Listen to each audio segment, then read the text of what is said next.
And Jim is our moderator for Zoom. Once again, Jim, our secretary, is the moderator for the Zoom meeting. We're going to do roll call vote. Each member can answer by saying present. Dwight Carmer. Present. Jim Lynchman. Present. Adam Williams. Present. And Roger DeCamp, chair, is present. We are a four-person board this evening, and I'll explain a little more of that later as we get into it. As we move into agenda changes and approvals, I have a change to make. Because of the Zoom meeting, if you would look at your agenda and go to public comments number 2, public comments number 2, it currently reads, the chairman will recognize you by the sign-up sheet for comments. Well, we need to make a agenda change there for this meeting. And I would suggest that we remove the word chairman and sign-up sheet with the moderator will recognize you by the chat sign-in for comments. Unless someone has some different language for that, but the moderator will recognize you by the chat sign-in for comments. Any other, is that change acceptable? Any other changes to the agenda? I have no changes. Looks good to me. None. Then there's if there's no other further changes to the general, motion is in order to accept the agenda as changed. I make a motion the agenda be approved as amended. Support by Adam. It's been moved and supported. All in favor, say aye. Aye. Aye. Opposed? Motion is carried. Now, I have some instructions for the gallery for those attending in the Zoom meeting. Listen carefully, please. To sign in, you can use the chat feature on Zoom, and you can, of course, do that during the meeting. And I will repeat these instructions once again before the public comment period. But to sign in, use the chat feature on Zoom with first and last name only. First and last name only.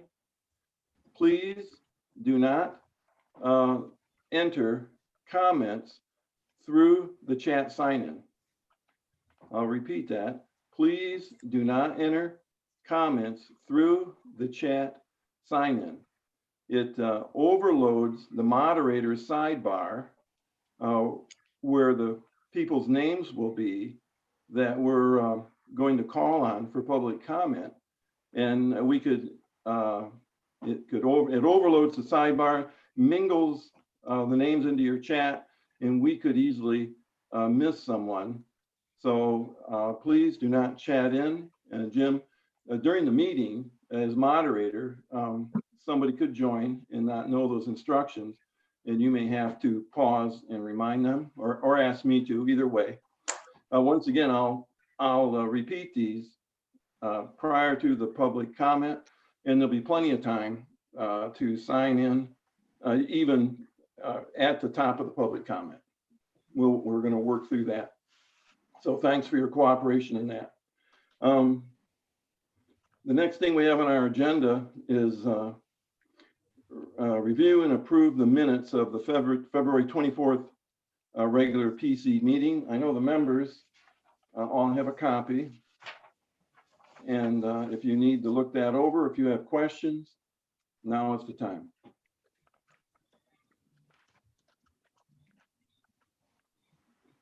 When the committee is ready, I'll entertain a motion at any time to accept the minutes as printed. I will make a motion to accept the February 24th meeting minutes as printed. I'll There's a second that. motion. There's a motion and support. All in favor by saying aye. Aye. Aye. Aye. Opposed? That motion is carried. All ayes to accept the minutes.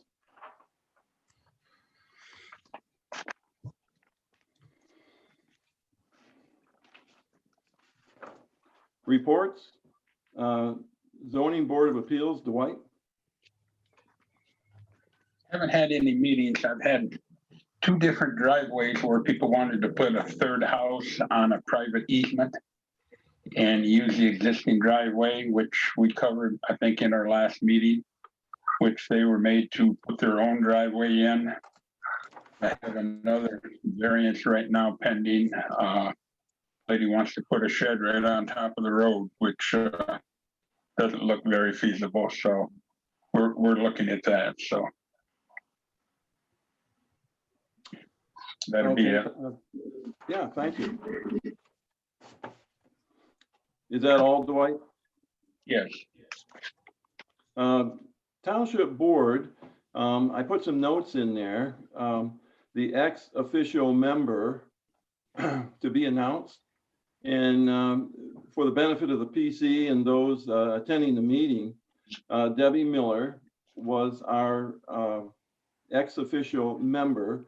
That means she served on the Township Board and also on the Planning Commission. Her term ended November 20th at noon. Her term ended November 20th at noon, precisely. So, and that's her term to the Township Board, which ended her term to the Planning Commission. So, and also on November 20th at noon was the earliest point that the new members to the Township Board could be sworn in. Doesn't mean they had to be sworn in then, but that's the earliest that they could be sworn in. And that's done with the clerk. But I did want to explain how Debbie's term ended. There is no, there's a formality to coming onto the board, the swearing in, but there's no formality when your term ends. It ends on that date and at that time. And that's why we have a 4-person board, so you all know. PC members, comments? Any? That's a 4-person board for this meeting. For this meeting. Yes, thank you, Jim. We're looking forward, and I'll expand on that ex officio member. We're looking forward to the appointment. That appointment is done by the supervisor. He's the one who appoints. So we're looking forward to the appointment. He can appoint any board member except himself. So hopefully in our next meeting, that appointment will have taken place and we will be 5 strong with our new member. So yeah, thanks, Jim, for adding that. PC members, any comments?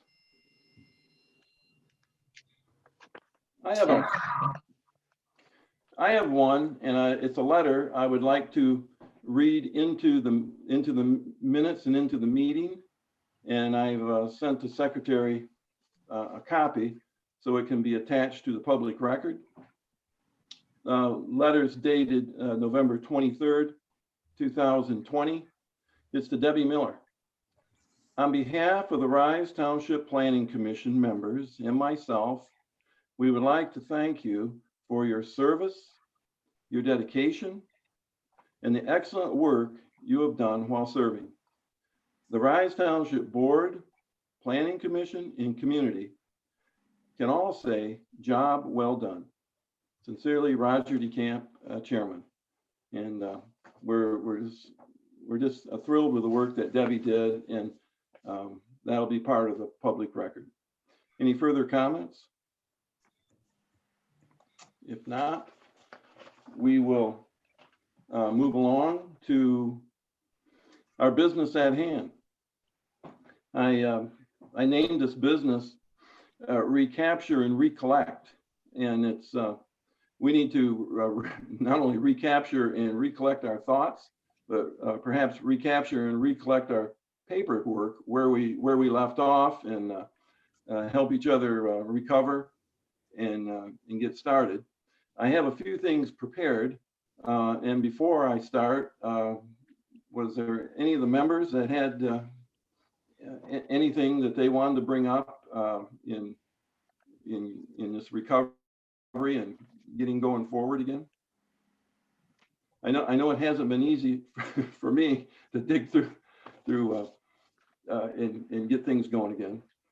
But any comments there? Should we start in? Yes, Jim. I'm not sure what you're going to cover, so do you want me to go first or second? Yeah, go first. Sure. Everybody can throw their thoughts out there. You bet. You know, as we finished our last meeting, we were on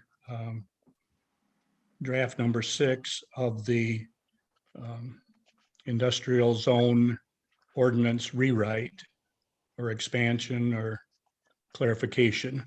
And in my mind, at that point, we were right on the verge of approving something that would then go to a public hearing, which has notice given and take public comments, and then depending upon what comments come, finalize through that process the new ordinance or reject the new ordinance.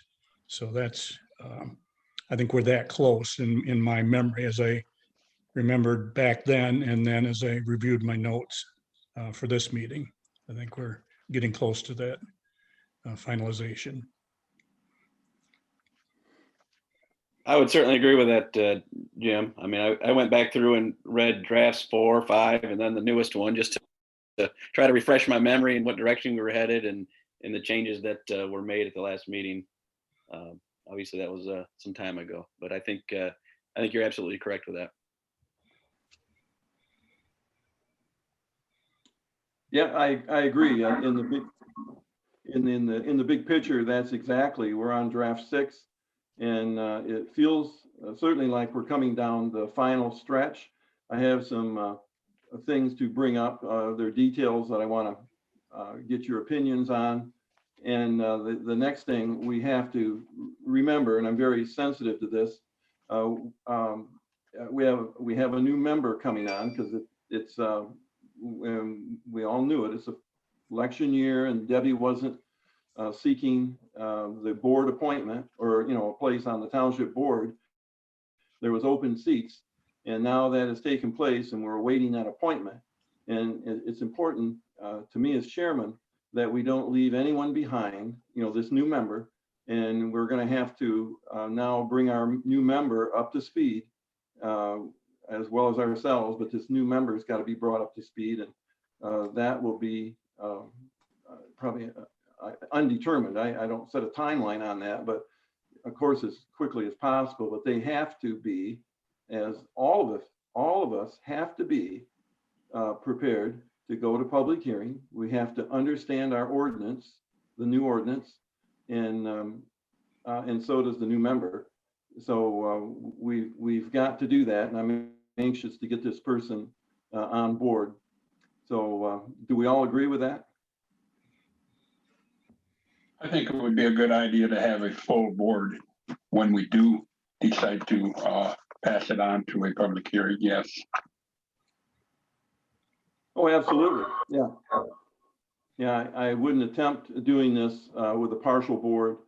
We'll get our fresh board and go forward, and people have got to be up to speed and on the ordinance. So if everyone's, so that's part of the timeline that Jim explained is being conscious of this person. And it wouldn't be fair to put someone in a public hearing, number one, to the person, or to the public who just isn't up on the ordinance that we're doing and the work we're doing. And if we have to spend time and explain and go over things, it's all good review for all of us. So with that, are we ready to start in with some of the business I have here? I would like you to take your draft 6 and we'll go to the back of it, to page 7. And I think, first of all, before I do that, in review, turn in your draft 6, turn to page 4, please. Turn to page 4, And you might want to keep a finger in page 6. But flip to page 4 with me and keep a finger in page 6.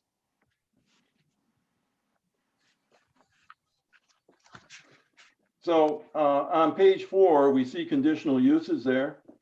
And we see in all zoning ordinances have permitted uses and conditional uses. And we see conditional uses listed there, and there's 4 of them. And then the 5th one is a statement saying similar uses as interpreted by the Planning Commission. So what we're doing as we go to page 6 and page 7 that I want to have you take a look at, we're lifting those items, those conditional uses from this page. And the statute says if you're going to have conditional uses, then you must have conditions written so people know what the conditions are and how to apply. Zoning inspectors know, Planning Commission, ZBAs know. So starting on page 6 of the draft, you see that it starts at the top, Article 7, conditional uses, and it says add the following to section 17.85B. If you have your zoning book with you, that's Article 7 is on page 80. And if you want to turn, and this is how this fits into our current ordinance, if you want to turn to page 80. And if you, in your zoning ordinance book, page 80 is Article 7. And then it says section 17.85B, and that's on page 81, under Article 7, as you can see. And then A, there's an A and a B, and A is some guidelines on, and of course, section 17.85 states, required standards and findings for making determinations on under conditional uses, determinations on conditional uses. And there's guidelines there for PC members.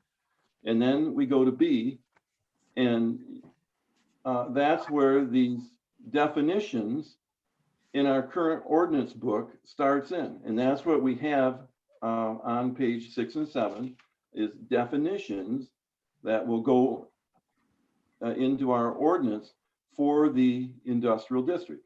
That's why it starts out on page 6, number 18, as you can see on your draft. And on page 81 in our ordinance, we see number 1 starting out. One of the issues we have with our ordinance that I've pointed out over the years as I've been chairman is that in all of our districts where we have conditional uses, not permitted uses, but conditional uses, we don't have all of the conditions listed in Article 7.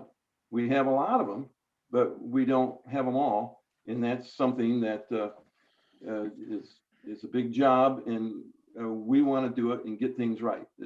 We didn't do this. This was handed to us, but we're going to make it right because all of this is essential in securing our township from outside sources, lawyers that would come in and say, you know, we're not doing our due diligence, we're not paying attention, but we are, because we've called this out, we've named it, and we know, and we're working on it right now. So number 18 will fall in place on page 91 under the same article because it ends with 17.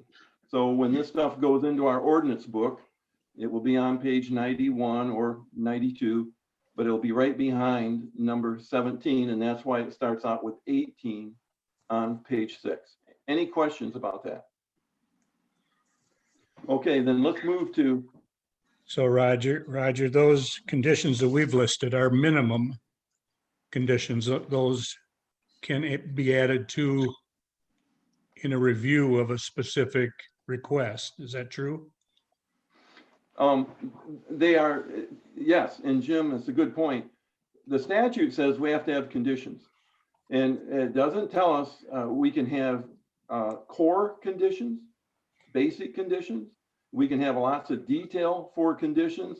So there's no status quo set for us. If we have conditions that some are just kind of core pillar conditions for one thing, and something else in our book has a whole page and a half of conditions, that's all right.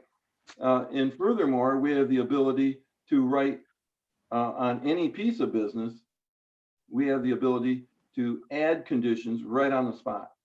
The statute allows us to do all of that.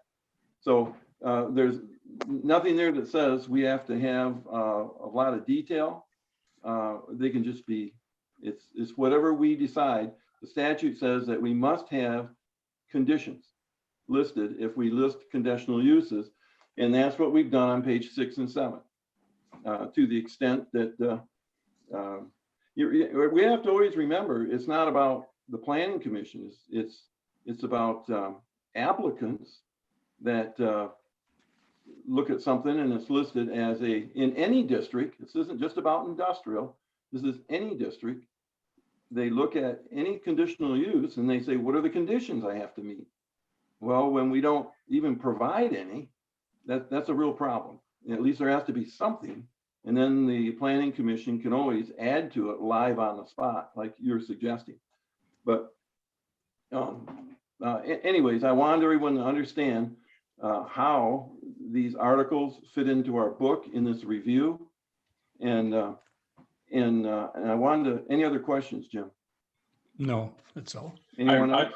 I've got yes. We need to understand also that each individual application that comes up for an industrial use will have its own set of conditions. We have guidelines in the book, but then there will be different conditions because of the nature of each one that comes before the PC. That's absolutely true, Dwight, and it's true in every district. It's not just true for industrial. Industrial is such a small little part of our township and very inactive. But it's every district. Every district is handled exactly the same. Right. And but we're so yeah, you're absolutely right. And through our ordinance, in fact, in your zoning book, if you have it still open, to page 81, page 81 B right there, you know, under the development standards, if you go down to the last 2 or 3 lines, I'll read it. It says, I'm trying to read it and still talking to the mic here. The planning commission may recommend and the township board may impose additional conditions. So as you know, and we'll explain to our new member and to the public as well, the planning commission recommends to the township board and the township board always has to approve. And so that's why that verbiage is in there. It's in the statute. If it wasn't written down here, it wouldn't change a thing. We still have to do that. The planning commission may recommend and the township board may impose additional conditions and safeguards when deemed necessary. So we can deem things necessary, we can impose, and in accordance with this ordinance, and we can do that live in any meeting to any application. We're not locked in and painted in a corner. The statute, as I've said over and over, gives us full authority. And then the township board approves the work we've done. Any good comment? Any further? If not, let's move to page 7 of the draft. And I'd like you to look at number 21. And what I discovered here was that number 21 was redundant with number 20 on page 6. So number 21 states, sales of construction or farm machinery and equipment shall be subject to the following requirements. And then it has ABC requirements. It mentions the 2-acre parcel A, talks about driveways and traffic and entering a street. And then C talks about the sign ordinance in Article 5. And if you move to, if the only difference is 21 states sales. If you move to page 6 and read number 20, it says repair garages and paint shops for autos and other vehicles, comma, then it starts in construction and farm machinery and equipment, sales and repairs. That's the only difference. It adds repairs or service shall comply with the following conditions. A, on both pages, states the 2 acres. B, on both pages, word for word, states the driveways. And on the other page, C and F are exactly the same under the sign ordinance. So I see it as being redundant. Am I missing something here? The only difference is it says sales, but I just read in number 20, it already covers sales and repair. And I just don't see the purpose of it. But I thought maybe I was missing something.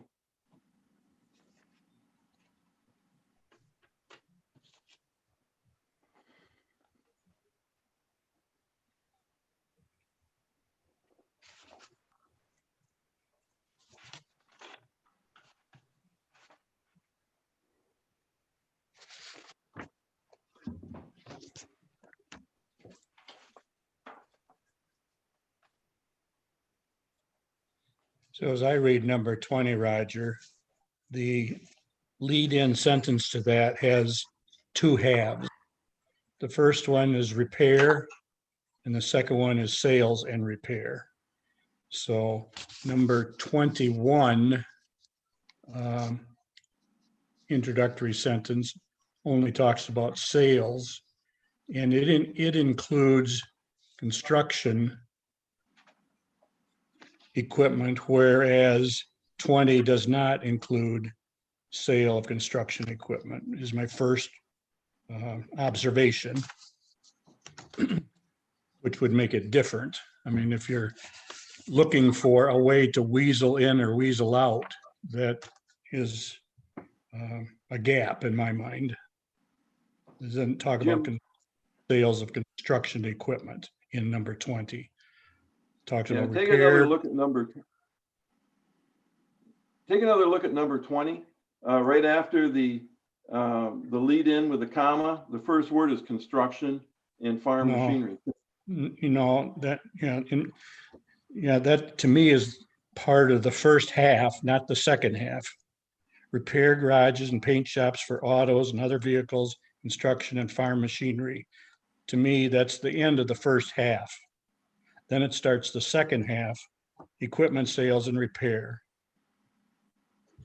is how I read it.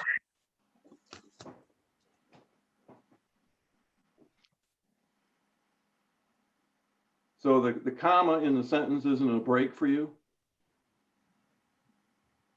No, I don't read it that way. Anybody else? Yeah, I see his point of view, depending on how you interpret that first sentence. But just trying to recall the reasoning behind what we did the last meetings. And I think number 21 was more specific towards dealers specifically. And then we ended up removing that language that required a valid dealer license. So in essence, we kind of combined 20 and 21. It's kind of the way I look at it. But I do see Jim's point of view. When you read that repair garages and everything, it includes construction farm. It doesn't count the sale of construction equipment. So Okay. we're just tweaking the language. I think we can get by combining the two, just kind of tweaking that language a little bit, the heading. I don't think we're far off by any means. Right. Well, in the two, 20 and 21 do not conflict with each other at all. I seen it as redundancy because the word equipment sales and repair shows up under number 20. So I just wanted to run it by you if everyone is okay with it. If they don't conflict and there's not a problem, I just thought it was double dipping a little bit. Because number You know, if there is an equipment dealer that happens to be, once again, in the industrial zone district, 21 says he can have sales, and 20 says he can have sales and repairs both. That's what a full dealership needs. He's not hindered. I have no problem with it. And I just thought if there was a place to condense, maybe that was it. But that's why I wanted to throw it out there. Dwight, your thoughts? I see no problem leaving it the way it is. With 21 and 20 the way it reads, I see no problem with it as it is written. Okay. Well, we'll leave it as struck and move along. I have one other thing I'd like to point out. Here again, to make sure I'm not reading it wrong, on page 6 that you have in front of you, number 19,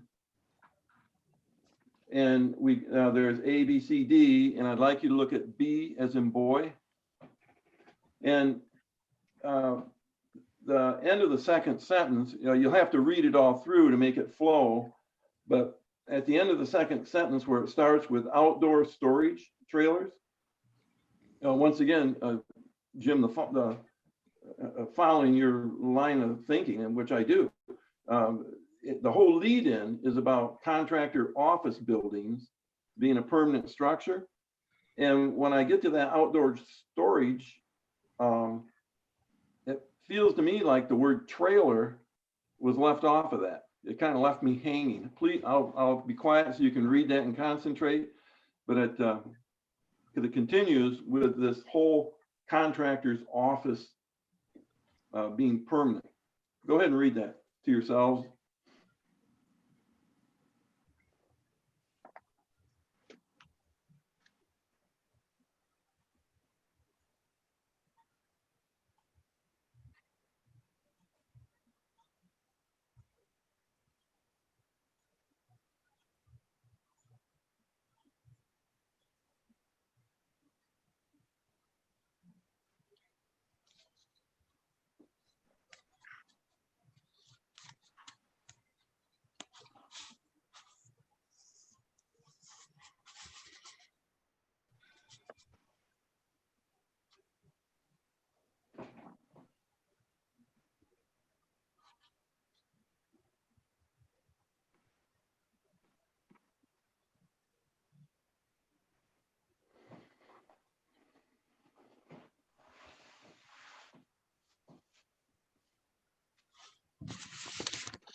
Go ahead, Jim.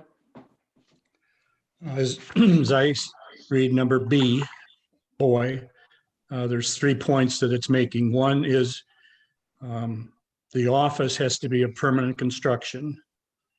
Number 2, the second sentence, you're allowed to have a temporary construction trailer, but you can't use that as an office. You might put insulation that you're going to use on a project, or you might keep your tools of your trade in the temporary construction trailer. And then point 3, you are allowed to store outdoors other things for your contractor's business, such as gravel, stone, lumber, sand, etc.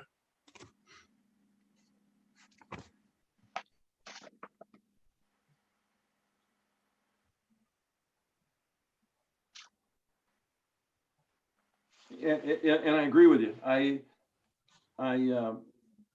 just wanted to, the idea here is that we all understand this and interpret it the same. Line 1 and 2 that you mentioned are dead ringers. And number 3, I could go either way with that. And I thought, is there something missing? And then I also read it the same way you did. And I just want to throw it out there. We're never afraid to, you know me, when I first come on, I took that ordinance book and I challenged everyone and I picked it apart word by word. And I said, let's understand this. And we're never ashamed to do that. So I just want to make sure we have an understanding of how these read and we don't get tripped up on them ourselves. Yeah, I agree with both of you. I mean, I think it's pretty clear that the main office has to be a permanent structure, but the language here doesn't restrict temporary construction trailers on the property. So as long as you have a permanent office building, you can still use temporary construction trailers for other things. Yeah. So I don't see an issue with it. Yeah, I Yes, see and it. the third, and that third thought that starts out, outdoor storage shall strictly be, it's not, it's left trailers and buildings behind, as Jim is saying, and it's just talking about outdoor storage and all these things, and it's strictly and clearly accessory to the contractor's principal office use of the property. So it's material, is what it's talking about there. Right.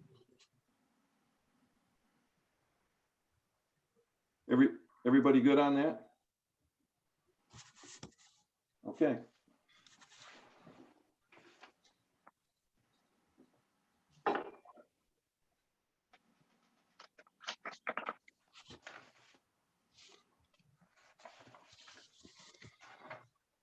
One of the other things that I'd like to take you to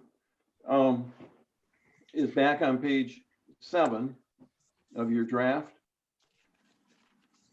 And in our last meeting, during public comment, there was a number of comments about the waiver. And so, in fact, some of those are even recorded in the minutes, if you have those in front of you. But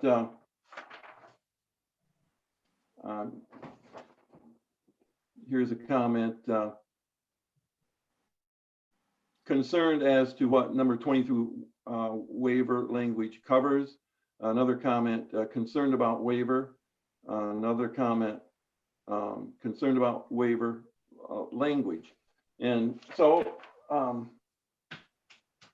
notes were taken, and here we are, we're bringing that up. So let's take a look at number 23 waiver. And I want to throw that out for just conversation.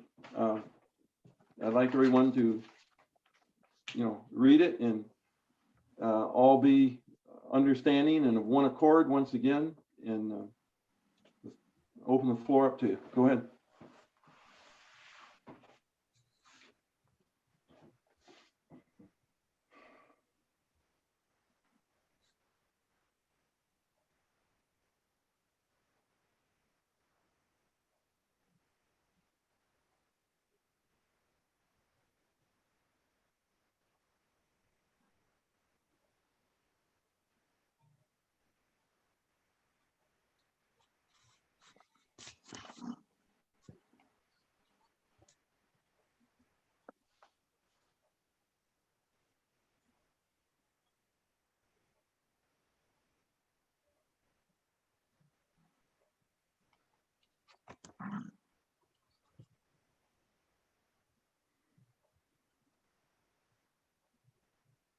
Jim? As I understood the comments, they were wondering what this covers. That's why they all are kind of nebulous. Nebulous is the right word, but they're not specific. They were asking, what do you mean by waivers? A waiver. And what this allows, not requires, what this allows is that if in the review of some conditional, in my opinion, so what this allows in review of some conditional use, if there's something that through the discussion seemed unreasonable, that's what they uses in the second line there. It talks about the above standards are unreasonable. It allows, if it's agreed that it's unreasonable, it allows a waiver, a workaround, or whatever you want to call it. It also says the standard shall be applied to the maximum extent possible. But if there's something that seems unreasonable in the view of the planning commission or in the view of the township board, when an application comes to them, this allows that to be corrected. And it allows suitable alternatives that substantially achieve the purpose of this section. That's in the language in the lead in there also. As long as the applicant demonstrates that one of the following applies, the architectural, structural integrity and quality are not undermined by doing it this way instead of a specified way. If there's a specification that seems unreasonable and the applicant can demonstrate that, a deviation is allowed. Thank you, Jim. Adam? Yeah, I think it's important to have that language in there because there is absolutely no way that anyone can predict the future and what may be presented.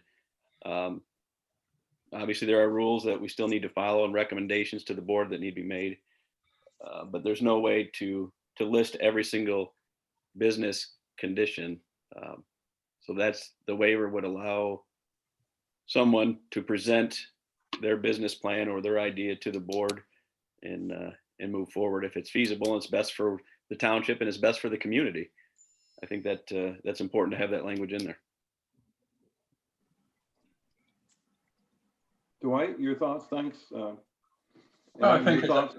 yes, I think as I said before, each case is individual on its own merit. So you can determine, say somebody puts in a landscaping yard or a small lumber yard or something for landscaping material and wants a permanent structure there for an office.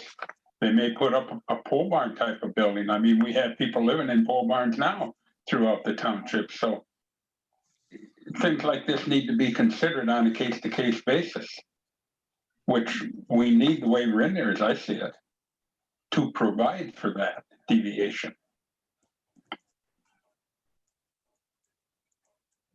Yeah, thank you. I just wanted to, and I agree with everything that's been said here.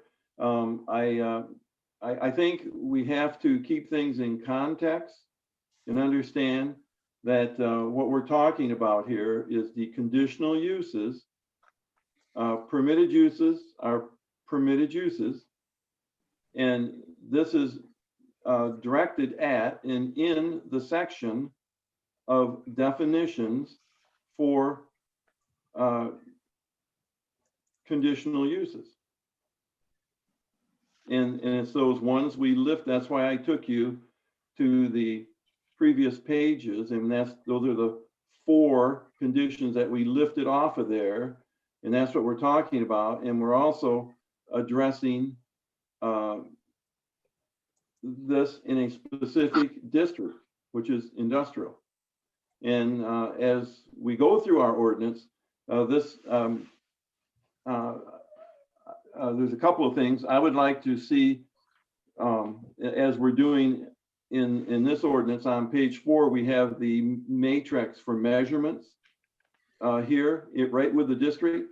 I would like we're starting that right now in this ordinance. And as we go through the other districts, they would follow suit with that same matrix and with a waiver just like this of defining words that are used and defining the conditional uses right with the district. Our book isn't doing that now. It's a different format, but as we start to follow this, I think it's excellent. Furthermore, the statute, this isn't giving us permission. This is simply repeating what the statute allows us to do anyways. But it's when it's there and members can read this. This is a hard business. When you come on, it takes time to learn this and read the statute. And when you can have pieces of this right in front of you that they don't say it word for word, but they carry that thought, just like I read in our current zoning book, that we can impose, we can recommend, and we can deem necessary. That's what it's saying here. And so we have to, like Dwight said, be able to fit in things uniquely. When we do that, and then things are done right, and we can, we can have businesses fit in with lighting and whatever they have. We can do these things and not lose that rural character because once again, the statute says we have to have these districts. We have to allow. It says we must and shall allow, and we have to have these things. And so I think it's necessary as well. Any further comments on that subject? The next place I'd like to take you is to, in your zoning book, to page 74. In your zoning book to page 74.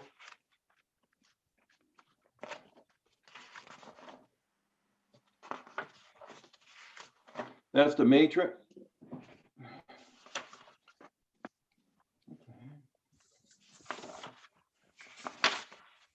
Yeah, page 74. And that is the matrix for districts. Now, turn in your draft to page 4. We have that.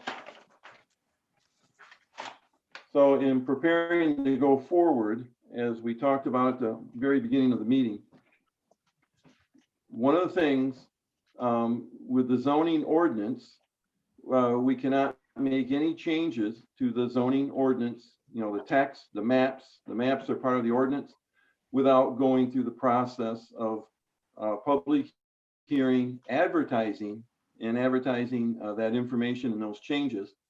So the question I have for you as we start to move these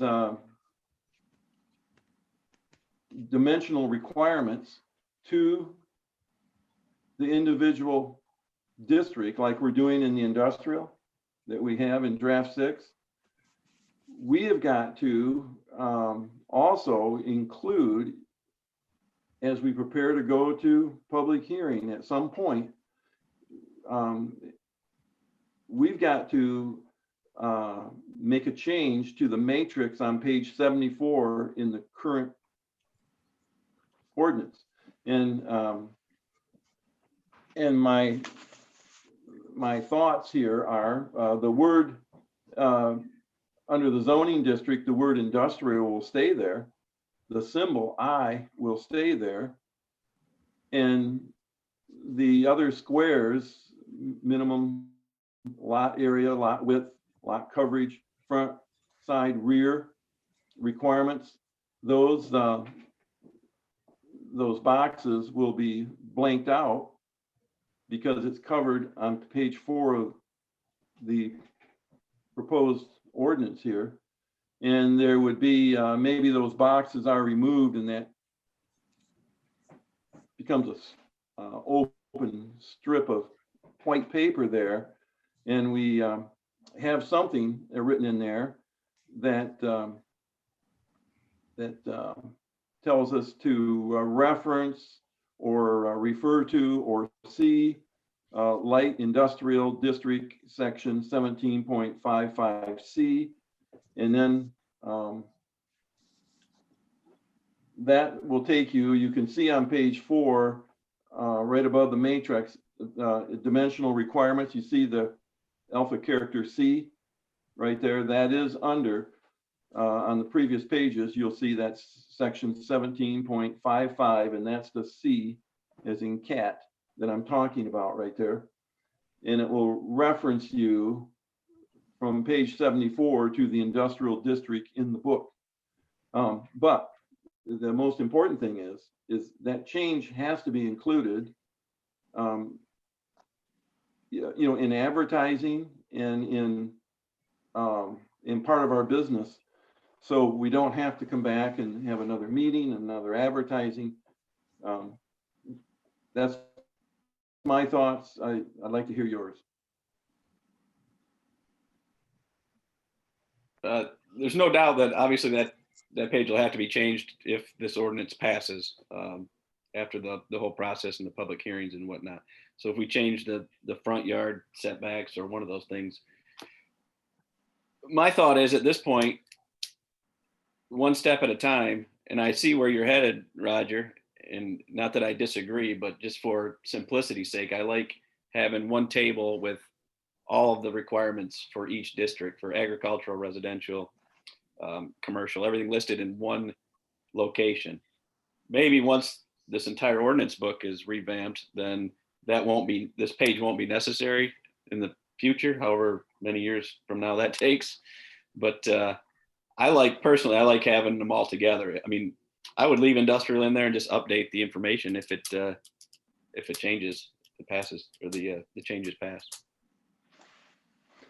The one thing that'll challenge us on that is we have more information on our page 4 of our new draft than the page 74 matrix is set up to handle. For instance, we have stories, height, we have maximum structure height. That's not even there. I'm not suggesting that page 74 is removed. It can't be because it's effective for the other districts, as you've said. But I'm suggesting that the industrial remains there, and those values are taken out of there because they've been added to and changed in some cases, and that there's just a reference that sends them to the right district. That's all I'm suggesting. We can't leave both because, as you've already said, Adam, but it's going to be quite a rework to that chart, the way I see it. Well, yeah, I agree with you there. But if you look at the chart, the only things listed are the lot requirements and the yard requirements. And obviously we have those listed here. There's additional things that we've added that I don't think necessarily need to be on this page. I don't think they won't conflict with one another. It's just one less place. I think part of the goal of revamping some of these older outdated ordinances and whatnot is to make it more user friendly. So we don't have to say there's a note on my bottom of my page that says, okay, for corner lots, see page 65, and just make it easier to find the information that we're looking for. That's all I'm saying. Yeah, and then that's what I'm saying, because my book is full of notes that send me to other pages. Yes, and that's what I like about this new draft that we're working on. It has the dimensional setbacks and everything right with that district, because that's the only place they matter, is in that district. And it's and I agree, it may be a long time before someone ever gets to the rest of it, but I don't see a disclaimer going across there sending the reader to when he comes to that matrix, if he didn't already see it in the industrial, descending to the industrial section, because that's the only thing he's interested in at that point. We have to impervious, the acres is the same, the width is the same, the maximum lot coverage of 30% is the same. Impervious surface ratio is new. Front yard is just a different dimension. Side yard is a little different dimension. It's just a number change. Rear yard is happens to be a same number. And then we have the height and structure, feet and story in there, and a disclaimer about communication equipment. So just like to hear your thoughts on it. But either way, we've got to change something. Do you see it necessary to have this in two different places? When it's in your district, do you see it necessary to even have it on that chart? I would like to see perhaps another page in conjunction with page 74 of the matrix that we have here on page 4. Right here along with this is basically a quick reference, which we've done on our next page 75. We have all the page numbers there for different things to look up as a quick reference. So I don't see why we couldn't put this in there to cover the industrial district right along with the rest of them. But that's where people are going to go looking for them. Dwight, you're thinking then of then on that 74 matrix, just remove the industrial and then have industrial right here on another page attached right there? Yeah, that'd be simple. 74A or B, whatever, however you wanted to list it. You couldn't go on to the next page, or you'd throw your numbers off the rest of it, but you could go 74A, 74B. Yeah. Yeah, that's a good thought. Yeah, I just think it needs to be addressed. That's why I'm bringing it up. Because the next page, you look at your next page here, and there's a dozen different things there with page numbers as a quick reference to find things. Yes, and that is that little speed sheet that I put together and handed out. It's not part of the ordinance. Everyone knows that. It's accurate, but it's not part of the ordinance. It's just a very convenient thing to have right there. Very helpful, yes. Yes. Okay, any other questions on that or comments? It's just things I wanted to throw out and hash out. But either way, whatever we finally decide on, and that extra page is a great idea, Dwight. But we've got to include this type of thing in our advertising because we're making a change to page 74. Any way you look at it, we're changing the industrial there, and Yes. that has to be included in the public hearing. Mhm. So that any other comments? That concludes the information that I have and prepared tonight. Any other comments that you would like to bring up?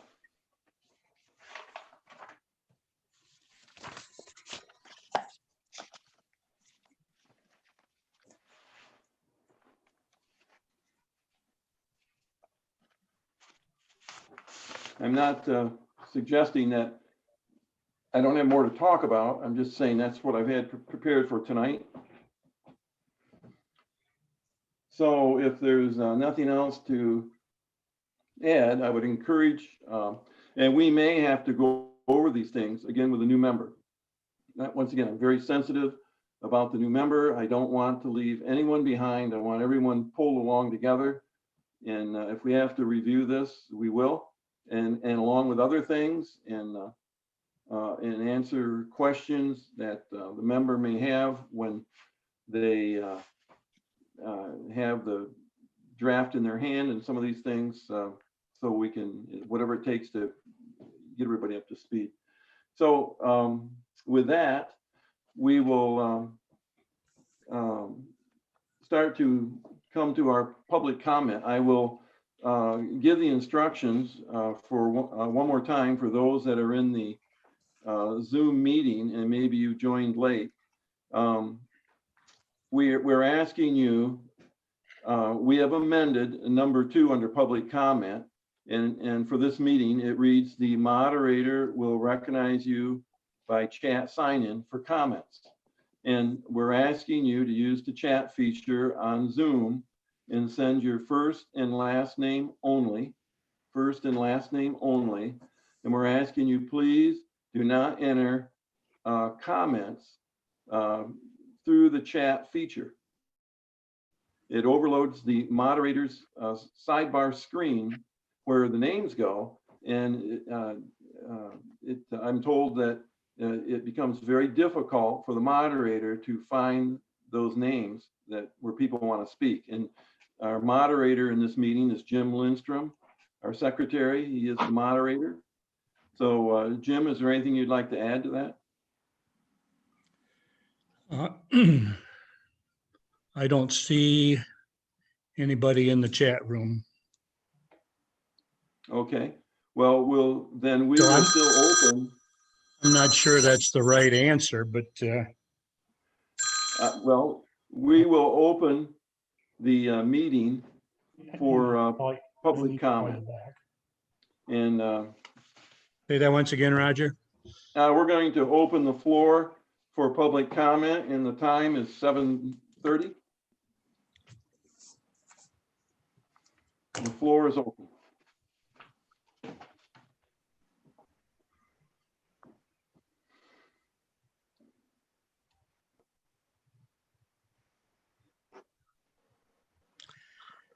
I would say if you, wait just a minute here, maybe I found it. Yeah, okay, excuse me, I found 5 people in the chat room. So let me, okay. First, I will call on is Alex Silvestri.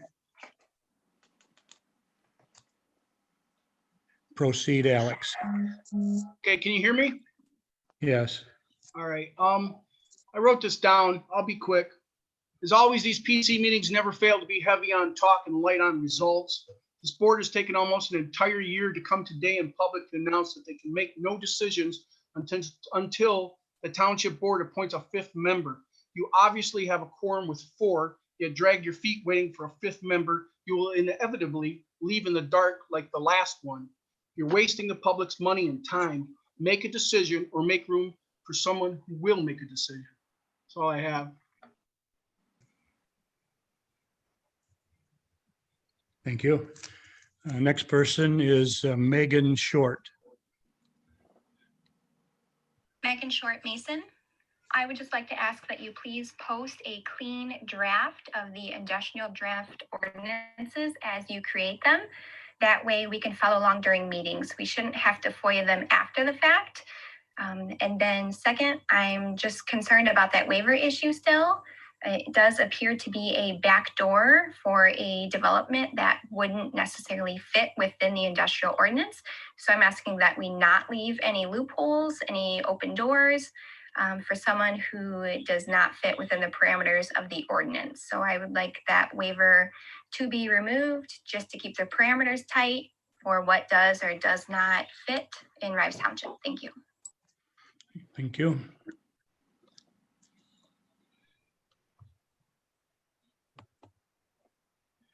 There were 5 people and apparently 3 of them dropped off. So is there anybody else who would like to speak?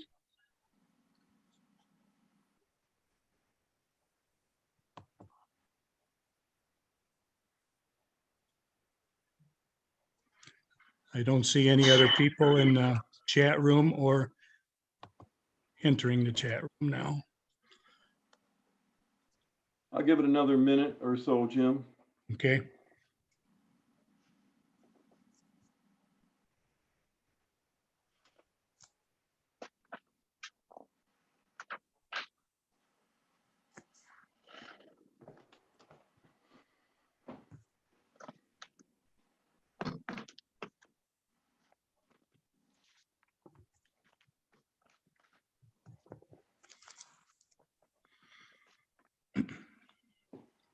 This is last call for public comment.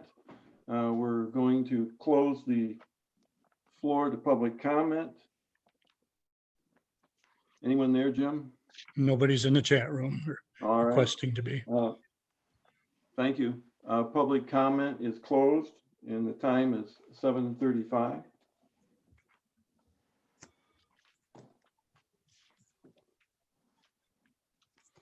We'll move to our next meeting, and Dwight.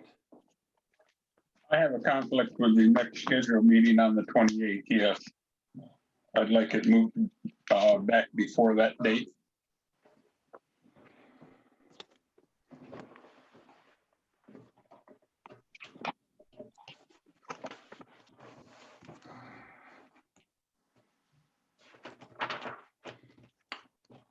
The December meeting date that was posted at the top of the year was for the 28th, and Dwight has a conflict with that.